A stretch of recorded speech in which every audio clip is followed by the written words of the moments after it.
पाकिस्तान के कवाम उस वक्त तक चैन से नहीं बैठेंगे जब तक বলিউডের একজন জনপ্রিয় অভিনেতা অক্ষয় কুমার।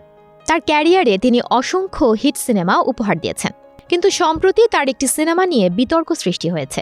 সৌদি আরব সহ 4টি দেশের চলচ্চিত্র সেন্সর কর্তৃপক্ষের কাছ থেকে নিষেধাজ্ঞা পেয়েছে সিনেমাটি। সংযুক্ত আরব আমিরাত, কাতার এবং ওমানে নিষিদ্ধ করা হয়েছে অক্ষয়ের সিনেমা স্কাইফোর্স। ঠিক কী কারণে মধ্যপ্রাচ্যের দেশগুলোতে দেখানো হবে না ছবিটি? অনেকেই দাবি করছে স্কাইফোর্স নাকি ভারত পাকিস্তানের দ্বন্দ্বকে আবারও হাতিয়ার বানিয়েছে। ভারতীয় সংবাদ মাধ্যম আনন্দবাজার পত্রিকার অনলাইনের এক প্রতিবেদনে এই তথ্য জানানো হয়েছে।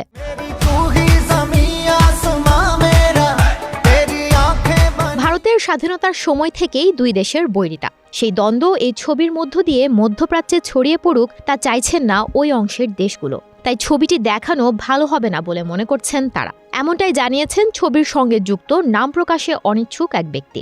এর আগে ঋত্বিক রোশনের ফাইটার এবং অক্ষয় কুমারের রুস্তম সিনেমা মুক্তির আগেই বিভিন্ন দেশে নিষিদ্ধ করা হয়েছিল। অক্ষয় কুমারের নতুন এই ছবির সঙ্গে একই ঘটনার পুনরাবৃত্তি ঘটল। এই সিনেমাগুলো ছাড়াও এর আগে বহু ছবি মধ্যপ্রাচ্যে নিষিদ্ধ হয়েছিল। 2024 সালে আর্টিকেল 370 মুক্তির অনুমতি দেওয়া হয়নি।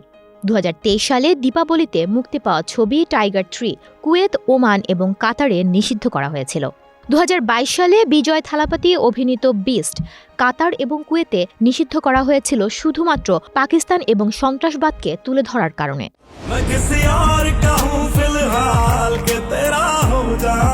যদিও একাধিক ভারতীয় সংবাদ মাধ্যম স্কাইফোর্স নিষিদ্ধকরণ নিয়ে বিস্ময় প্রকাশ করেছে, এ ছবির সমালোচক এবং সিনে বিশেষজ্ঞরা ছবি দেখে পাল্টা প্রশ্ন তুলেছেন।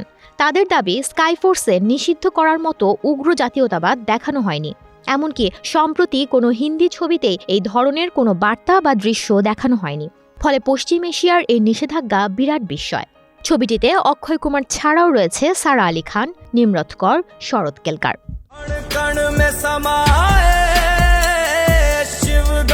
বলিউডের এক অনন্য তারকা অক্ষয় কুমার পর্দায় নিজের চরিত্র ফুটিয়ে তুলতে যেন কোনো কমতি রাখেন না তিনি। বহুবার এমন অনেক পদক্ষেপ নিয়েছেন যা অভিনয়কে আরও অনেক বাস্তব করে তুলেছে। সুমনা মুস্তফা, প্রবাস খবর।